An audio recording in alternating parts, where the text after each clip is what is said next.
하나님을 믿고 예수님을 믿고 성령님을 믿는 사람들을 그리스도인이라 이렇게 명명합니다. 근데 이 그리스도인이라고 명명하기 전에 더 먼저 그 믿음의 사람들을 호칭한 단어가 있습니다. 그것이 제자라고 하는 단어지요. 예수 그리스도의 제자. 그것이 바로 그리스도인됨을 가장 잘 설명해주고 있는 용어다. 그렇게 말할 수 있습니다. 신앙생활을 잘한다. 그 의미는 예수 그리스도의 제자로서의 삶을 바로 살아가고 있다. 그렇게 정의할 수 있겠지요. 여기서 우리는 질문을 던지게 됩니다. 그러면 예수 그리스도의 제자란 어떤 삶을 살아가는 사람들인가? 그리고 어떻게 예수 그리스도의 제자가 될 수가 있는가? 는 질문을 던지게 되지요. 바로 오늘 우리가 읽은 성경 말씀이 그 질문에 대한 좋은 답을 우리에게 주시고 있습니다. 오늘 본문의 말씀은 예수님께서 그 제자 베드로를 제자로 부르신 그 사건이 설명되어 있는 말씀입니다. 오늘 말씀을 우리가 잘 살펴보면 우리가 어떻게 제자가 될 수 있는가, 그리고 제자는 어떻게 살아가야 하는가 하는 것을 잘 설명해 주시고 있습니다. 오늘 우리가 이 말씀을 보면 우선 예수님이 베드로를 제자로 부르시는 그 부르심의 배경이 되는 설명이 단서가 1절이 나옵니다. 무리가 몰려와서 하나님의 말씀을 들을새 예수는 게네사렛 호숫가에 서서, 이 표현입니다. 예수님이 계실 때 베드로가 살아갈 그 당시에 이스라엘 백성들의 그 생각, 그들이 그 당시에 가졌던 마음들을 이 글에서 우리가 보게 되는 거지요. 그 당시 이스라엘 백성들은 로마의 식민 통치를 받고 있었습니다. 그래서 무엇보다도 그들의 소원은 빨리 우리나라가 독립해서 주권 국가로서 다윗 왕 때처럼 그 영광을 누리며 살기를 원한다. 그런 생각이 간절했어요. 더더욱 이 갈릴리 지방에 사는 사람들은 지금 식민 통치를 받으면서 받는 서러움과 고통도 있지만 예루살렘 도성 안에 살던, 그리고 예루살렘 주변에 살던 그 사람들이 이 갈릴리 사람들을 굉장히 업신여기고 무시했어요. 촌동네 사람들이라고. 그래서 이 지역 차별을 또 받기 때문에 이 갈릴리 사람들은 더더욱 그런 마음이 간절했어요. 즉 선지자들이 말씀하신 메시아가 오면 세상이 완전히 바뀐다는데, 그래서 이스라엘이 온 세계의 중심을 이루게 되고, 그리고 하나님의 백성들이 모두 동등한 권위를 누리고 그 권세를 누리고 그렇게 살 수 있다는데, 그러니까 이스라엘 백성들 중에서도 특별히 갈릴리 사람들, 출세의 길이 막혀버린 갈릴리 사람들은 빨리 메시아가 와서 세상이 바뀌었으면 좋겠다. 빨리 메시아는 안 오십니까? 빨리 메시아가 오시면 좋겠습니다. 그런 마음으로 살아가는 것이 갈릴리 사람들이라 이렇게 볼 수 있어요. 베드로도 물론 그 중에 한 사람이었겠지요. 그래서 베드로도 정말 메시아가 오기를 기다렸어요. 그런데 메시아가 오기를 그렇게 간절히 기다리고 있기 때문에 그 역사 속에 조금이라도 범상치 않은 사람이 나타나면 이스라엘 백성들은 거기에 큰 관심을 갖고 저 사람이 하나님 보내신 메시아가 아닌가 이렇게 생각을 합니다. 그 대표적인 사람이 세례 요한이에요. 세례 요한이 나와서 말씀을 전하고 행하는 것을 보니까 저 사람이 메시아인지도 모른다. 그래서 많은 사람들이 세례 요한이 있는 광야로 나가 말씀도 듣고 세례도 받고 이렇게 한 거예요. 그런데 이 세례 요한이 더더욱 이스라엘 백성들의 메시아에 대한 기다림을 고조시킵니다. 왜냐하면 사람들이 가서 세례 요한에게 물어봤어요. 당신이 오실 메시아입니까? 그랬더니 세례 요한이 나는 아니라고. 그러면서 하는 말이 나는 아닌데 바로 내 뒤에 메시아가 오실 거라고. 그 훌륭한 분이 말하기를 바로 내 뒤에 메시아가 온다고 그러니까 이제 이스라엘 백성들은 이제 곧 정말 이제 메시아가 오시겠구나. 그래서 메시아가 오기를 간절히 기다리고 있던 그런 시기예요. 그런데 바로 그때 등장하신 분이 예수님이신 겁니다. 또 세례 요한은 예수님이 세례를 받으시고 예수님이 메시아인 것을 본인이 확인하고 그 후에 예수님이 광야에 가서 시험을 받고 다시 어디로 오는가 하면 세례 받았던 그곳으로 와요. 그랬더니 세례 요한이 예수님을 보고 보라, 세상 죄를 지고 가는 하나님의 어린 양이라. 그래서 자기 제자들 중에 예수님을 따라간 사람들도 있어요. 그러니까 사람들이 예수님에 대한 관심이 깊어집니다. 그리고 예수님의 이제 가르치심이 대단해요. 근데 그 예수님이 잠깐 유다 땅에 있다가는 고향 되는 북쪽 갈릴리 지방으로 오셔서 해당에 가서 가르치시고 병든 자들을 고치시고 이런 이적을 행합니다. 그 소문이 금세 다 퍼진 거지요. 그러니까 이제 갈릴리에 있는 사람들은 이분이 바로 메시아일 것이다. 맞아, 메시아야. 하고 지금 예수님에게 몰려드는 것입니다. 그래서 지금 여기 보니까 무리가 몰려와서 이렇게 얘기하고 있어요. 이 무리가 몰려와서 게네사렛 호수에 다 모여섰습니다. 근데 그때 베드로는 밤새 고기를 잡다가 새벽에 되어서 그물을 거두고 그물을 씻고 있는 거죠. 베드로가 보니까 저 바닷가에 사람들이 많이 모여 있는데 예수님이 그 가운데 계신 것 같아요.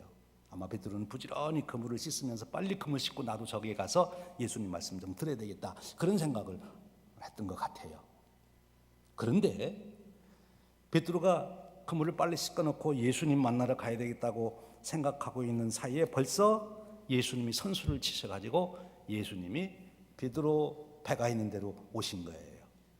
오셔서 하시는 말씀이, 야, 내 배에 올라가서 내가 좀 사용할 수 있겠나? 했더니 예수님이 오십시오. 예수님이 그 배에서 이제 말씀을 다 하셨어요. 아마 베드로는 예수님이 하시는 말씀을 들으면서 누구보다도 감동을 받았을 거예요. 왜냐하면 집중했을 테니까. 우리 동네에 와서 예수님이 말씀하시는데 동네 어귀에 서서 하시는 것이 아니라 우리 집에 오셔서 하신다면 누가 제일 관심을 갖겠어요? 내가 제일 관심을 갖겠죠. 베드로도 자기 배에서 예수님이 설교하시니까 제일 관심 있게 들었을 거예요. 그러면서 속으로 생각했을 것입니다. 맞다, 이분이 진짜 선생님이시다. 이렇게 훌륭하신 말씀을 하실 수 있다니 참 훌륭하신 분이구나. 그런데 그 예수님이 거기에서 머무르시질 않고 멈추시질 않고 이제 선을 하나 더 넘어오시는 겁니다.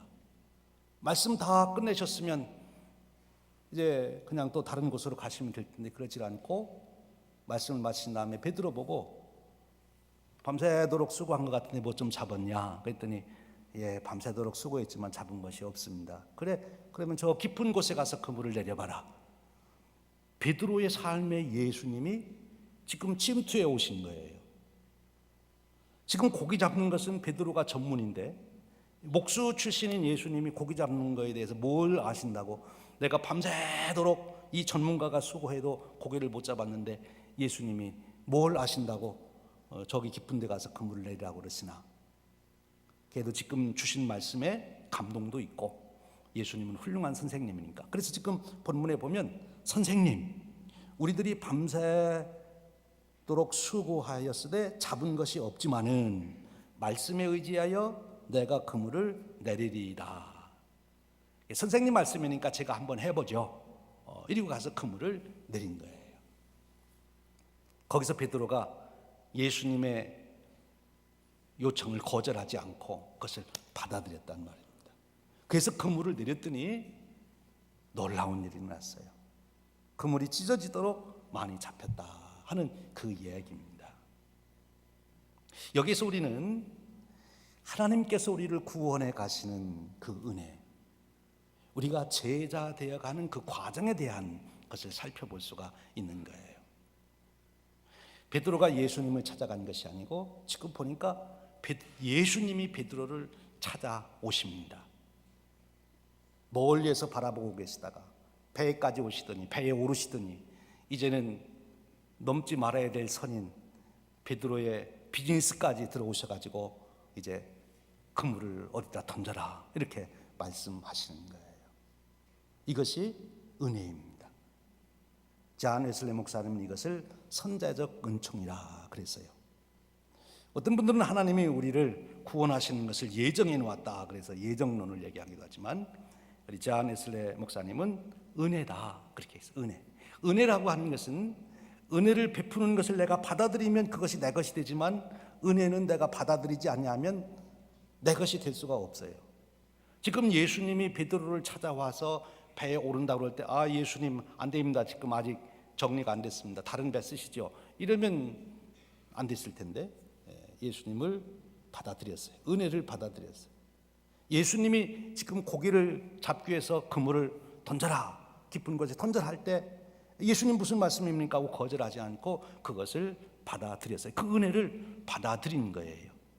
은혜를 받아들이니까 거기에 놀라운 사건이 생깁니다. 지금 오늘 이 본문의 사건은 베드로가 단번에 고기를 2배에 가득 채우도록 많이 잡았다, 그 얘기도 하려고 하는 뜻이 있지만 그러나 그것이 주된 얘기가 아니에요. 그 사건을 통해서 지금 베드로는 예수님이 누구이신지를 경험하게 되는 거예요. 그 사건을 통해서 예수님이 누구이신지를 자기가 직접 체험하게 된 거예요. 예수님을 체험했을 뿐만 아니라 자기가 누구인지를 발견하게 된 거예요. 이것이 놀라운 축복이에요.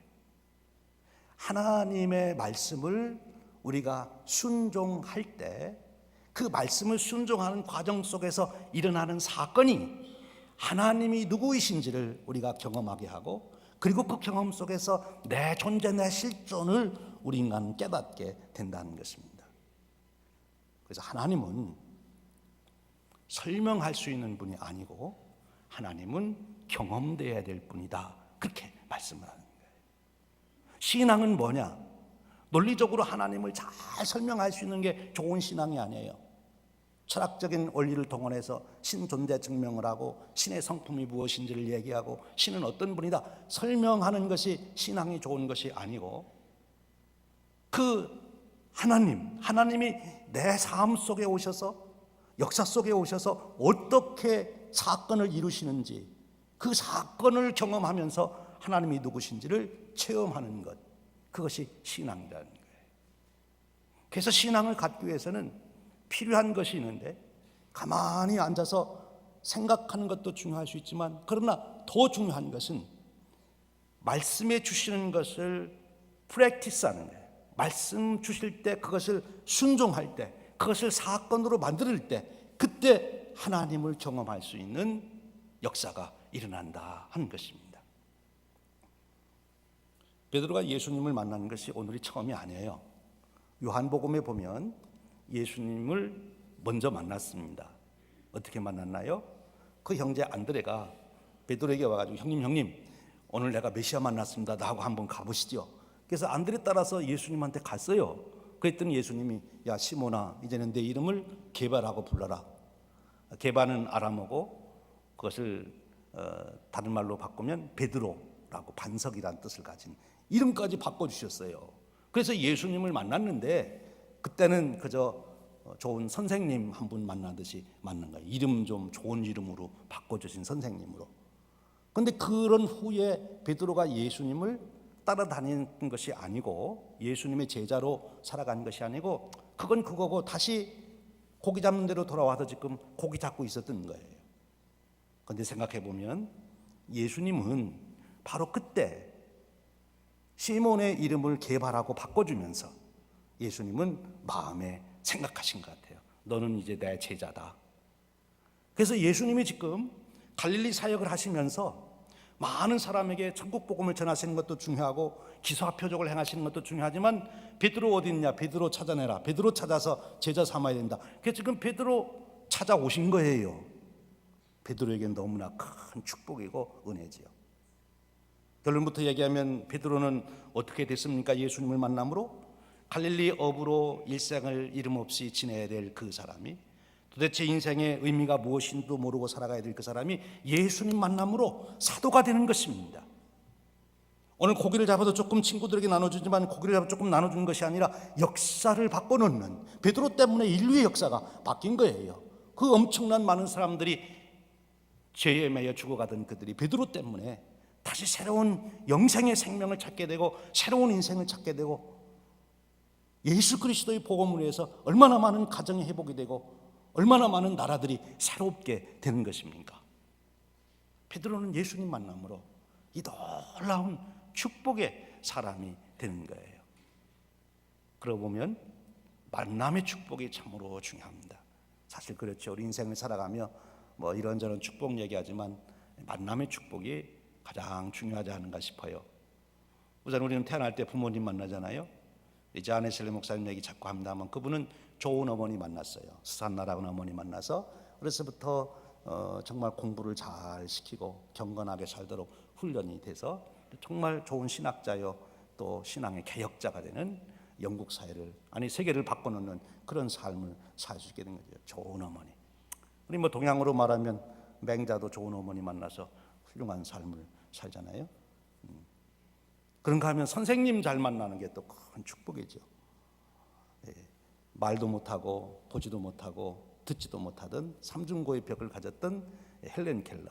그는 앤 설리번이라고 하는 자기 선생님을 만나서 그 삼중고의 벽을 넘을 뿐만 아니라 얼마나 많은 사람들에게 귀한 영향력을 끼치는 그런 인생을 살아갑니다. 좋은 선생님 만나서 그런 거죠. 좋은 친구 만나는 것도 축복이고요. 그런데 그렇게 좋은 부모님, 좋은 스승님 만나는 것, 친구 만나는 것도 복이지만 우리 인간으로서 최고의 만남의 축복은 결국 하나님 만나는 거예요. 예수님 만나는 거예요. 내 생명의 주인 되시는 예수님을 만나야 나를 구원하고 내 삶을 구원하고 내 인생을 바꾸는 축복의 역사를 이루게 된다는 것입니다. 오늘 지금 베드로는 예수님이 먼저 찾아오셔서 지금 침투해 오시는 거예요. 예수님이 오셔서 한 발짝 한 발짝 다가오시는데 베드로는 그것을 거부하지 않고 받아들입니다. 여기에 신앙의 성숙과 신앙의 능력을 얻는 비결이 있어요. 예수님이 내 삶 속에 찾아오실 때 문을 걸어 잠그고 예수님 여기까지만 오십시오 그러지 말고 문을 활짝 열고 예수님 오시고 싶은 대로 다 오십시오 이렇게 해야 된다는 거예요. 지금 베드로가 예수님이 그물 깊은 데 가서 던지라 그럴 때 예수님 내가 밤새도록 이 프로가 밤새도록 했는데 못 잡았는데 지금 그물 씻다가 이 중간에 그리고 다른 친구들 불러가지고 또 거기 가서 이 지금 귀찮아서 못 합니다. 그리고 예수님 그거 말도 안 되는 소리입니다. 거기는 고기 없습니다. 제가 너무 잘합니다. 그랬으면 기적이 안 일어났어요. 예수님을 만날 수 없었어요. 근데 순종한 거죠. 여러분들은 예수님이 여러분의 삶에 어디까지 찾아오시면 좋겠어요? 제가 다른 지역에서 목회할 때 우리 성도님들 비즈니스를 다니면서 기도해 드리면 좋겠다 싶어서 이렇게 신방을 했어요. 근데 어느 비즈니스 하시는 분에 갔더니 목사님은 교회당에서 설교는 하시지 비즈니스 하는 데까지 와서 간섭하십니까? 그냥 교회만 계시지. 여러분은 어떠세요? 예수님이 여러분 예배 드릴 때 예배당 안에서만 좀 계시고 찬송 받으시고 우리가 감사합니다 그러면 그래 그러시지. 아니 왜 우리 집에까지 찾아오셔가지고 간섭이 많습니까? 아니 예수님 왜 나하고 저 친구 사이까지 끼어들어가지고 왜 이래라 저래라 그러십니까? 이건 우리 문제입니다. 주님은 여기 오지 마십시오. 내 사업 현장에까지 오셔서 왜 이래라 저래라 그러십니까? 주님은 오지 마십시오. 요한계시록 3장 20절에 주님께서 그렇게 말씀하십니다. 내가 문 밖에 서서 두드리노니 누구든지 내 음성을 듣고 문을 열면 내가 그에게로 들어가 내가 그로 더불어 먹고 그는 나와 더불어 먹으리라 그렇게 말씀하시는 거예요. 우리가 주님이 들어오시겠다는 삶의 영역을 한정을 지어서 못 들어오게 문을 잠그고 있으면 주님은 들어오셔서 하실 역사를 못 이루시는 거예요. 여러분 여러분의 문을 활짝 열으시고 주님께서 오시고자 하는 곳 어디든지 주님 들어오셔서 역사하십시오. 제가 아는 이 만화와 같은 그림을 하나를 봤는데요. 그 그림에 밖에서 한 사람이 문을 열고 들어가려고 그러는데 안에서 여러 사람들이 막 문을 못 열게 이렇게 막 밀고 있어요. 그런데 거기에 이렇게 써 있어요. Here am I knock door 이렇게 이제 써 있어요. 예수님 문 두드린다는 거죠. 그런데 그 안에 있는 사람들이 야 절대 예수님 들어오게 하지 마. Don't let them in. Let him in. He gonna change everything. 이렇게 써 있어요. 예수님이 들어오면 모든 것 다 변화시켜 놓으니까 그 예수님 안에 들여놓으면 큰일 난다는 거예요. 그러니까 절대 예수님 들어오도록 문 열어주면 안 된다. 그런 그림이 있더라고요. 그게 혹시 우리들이 아닌가? 오늘 베드로가 예수님의 제자가 될 수 있었던 것은 예수님이 그의 삶 속에 들어오시도록 다 오픈했어요. 예수님 말씀에 순종한 거예요. 예수님이 들어와서 역사하실 수 있도록 순종했다고 하는 것은 이 말씀에 의지하여 내가 그렇게 해보겠습니다, 순종하겠습니다 하는 건데, 확신을 갖고 그렇게 했던 건 아닌 것 같아요. 그냥 선생님 말씀이니까 한번 제가 해보지요. 실습한 거죠. 실습한 거예요. 여러분, 우리 신앙의 성장은 어떻게 이루어지느냐? 가만히 앉아서 공상해가지고 이루어지는 것이 아니고, 하나님이 주신 말씀을 생활에서 프랙티스를 해볼 때, 실험해볼 때, 그때 그 실험하는 중에 일어나는 역사를 통해서 우리의 신앙이 성장한다는 것입니다. 주님께서 여러분들에게 말씀하시는 거예요. 여러분들에게 요즘에 주님이 찾아가셔서 그렇게 말씀하시는 분들이 계시는지 몰라요. 요즘에도 새벽 시간 어떻게 보내냐? 새벽 시간 나하고 함께 보내고 싶지 않냐? 주님, 새벽은 절대 안 됩니다. 제가 저녁에는 몰라도 새벽은 내가 얼마나 단잠을 자는 시간이고 제가 새벽에 할 일이 있고 새벽에는 절대 안 됩니다. 주님, 새벽 얘기는 하지도 마십시오. 혹시 이런 분 계세요?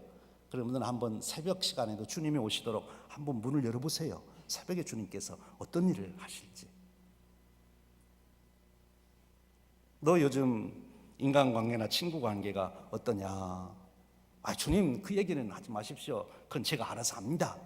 주님은 다른 일, 제가 전도하는 일이나 제가 뭐 교회 가서 찬양하는 일이나 이런 일에만 신경을 쓰시고 제가 친구 관계 맺는 일에는 하지 마십시오. 주님께서 말씀하세요. 너 요즘 돈 어떻게 쓰냐? 아이고 주님, 그거는 제가 저 함께 사는 사람들도 모르고 아무도 모르는 일인데 주님님이 그것까지 아시려고 그러니까 돈 쓰는 거는 제가 알아서 할 테니까 걱정하지 마시고 돈이나 좀 많이 벌게 해주세요. 혹시 그러진 않아요? 주님께서 여러분의 삶에 들어오셔서 말씀하시는 것을 한번 프랙티스 한번 해보시라는 거예요.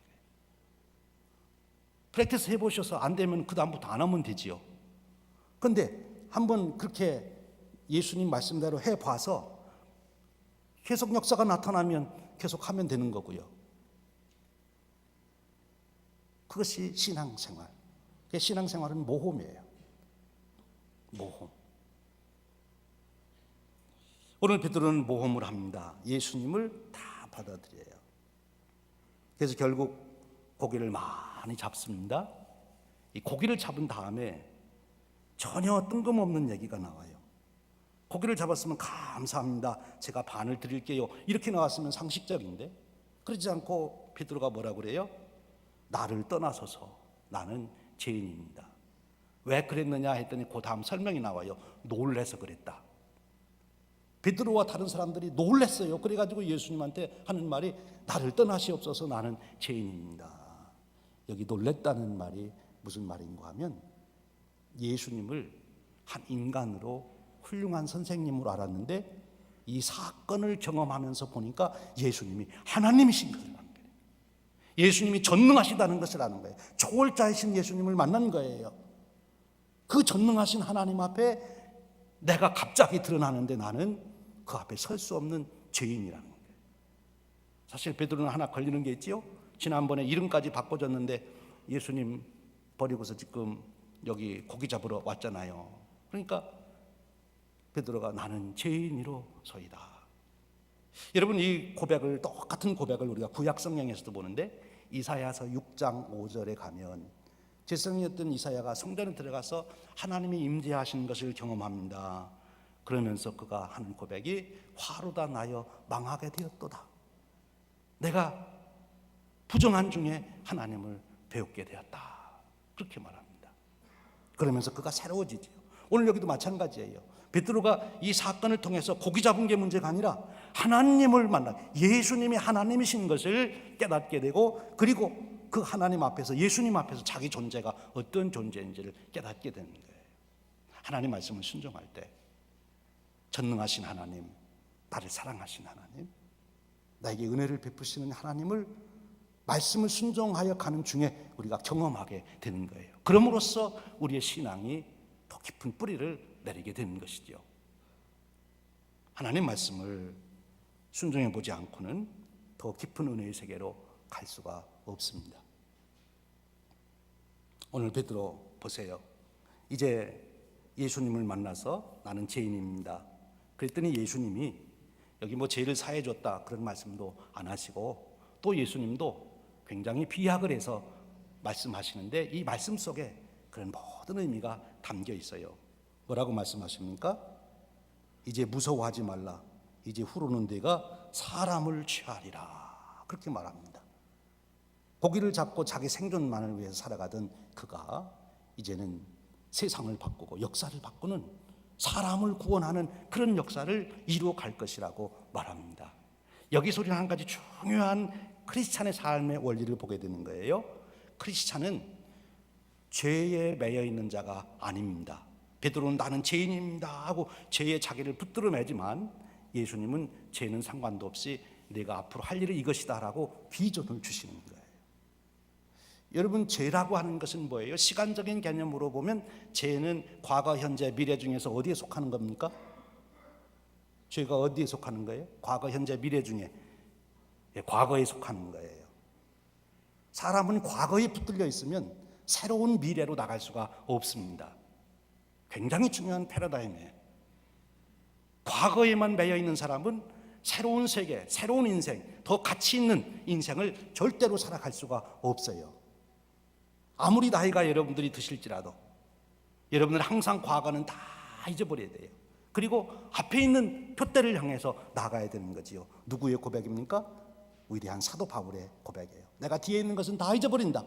잘한 것이든 못한 것이든 다 잊어버리고 난 앞에 있는 표대를 향하여 나아간다. 우리 그리스도인의 삶은 사명에 이끌려가는 삶, 비전에 이끌려가는 삶, 미래를 바라보고 새로운 삶을 향하여 나아가는 삶, 그것이 그리스도인의 삶이에요. 옛날의 삶에 묶여있는 것은 그리스도인의 제자의 삶이 아니라는 거예요. 이제 베드로는 과거에 잘못한 것이 무엇인지 그거 따지면서 괴로워하고 있을 시간이 아니라 예수님과 함께 동행하면서 앞으로 이룰 일을 지금 생각하고 있어야 돼요. 예수님과 함께 내가 앞으로 살아가면서 이루어질 그 일을 이제 비전으로 그리면서 그 일에 대한 기대를 가지고 그 세계를 향하여 나가야 된다는 것입니다. 그것이 제자의 삶이에요.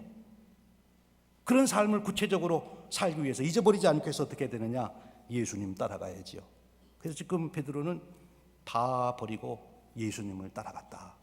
오늘 우리로 말하면 예수님에게 올인했다, 그 뜻입니다. 그것이 제자의 삶인 거예요. 지난 과거 돌이켜보지 않고 예수님과 함께 앞으로 내가 이루어야 할 일이 무엇인지, 예수님이 나를 통해서 이루어질 일이 무엇인지를 내다보고 그 일을 위해서 오늘 내가 과감하게 모든 것 버리고 예수님을 따라 나서는 것, 그것이 제자의 삶인 것입니다. 베드로는 이 삶을 통해서 자신을 구원했을 뿐만 아니라 만나는 모든 사람들에게 하늘의 축복을 나눠주고 누리게 하고 역사를 바꾸는, 오늘 우리에게까지도 그 영향력을 끼치고 있는 것이죠. 사랑하는 여러분, 여러분은 어떤 그리스도인의 삶을 살기를 원하십니까? 바로 오늘 베드로처럼 예수님의 제자로서 예수님과 함께 그 영광스러운 삶을 향하여 전진하지 않으시겠습니까?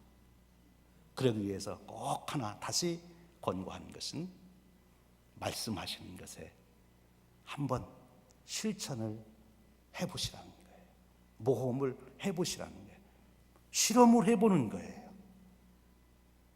그 사건 속에서 우리는 하나님을 발견하고 나를 깨닫고 그리고 나를 통해서 이루실 하나님의 영광을, 능력을, 은혜를 보게 되는 것입니다. 사랑하는 여러분, 우리의 매일의 삶 속에서 주님이 찾아오셔서 우리에게 오실 때 간섭 그만하시라고 하는 것이 아니라 오시옵소서, 주님 오셔서 말씀하시면 제가 한번 순종하겠습니다 하고 주님을 환영하고 주님 보여주시는 그 은혜대로 살아가는 저와 여러분 되시기를 주님의 이름으로 축원드립니다. 기도하겠습니다. 주님 감사합니다.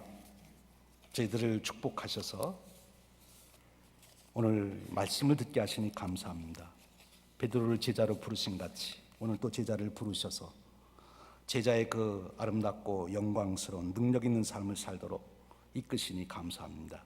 성령님 오시옵소서. 오셔서 우리가 베드로처럼 그 은혜의 세계를 경험해 가도록 안내하시고 인도하시고 권고해 주시옵소서. 예수님의 이름으로 기도하옵나이다. 아멘.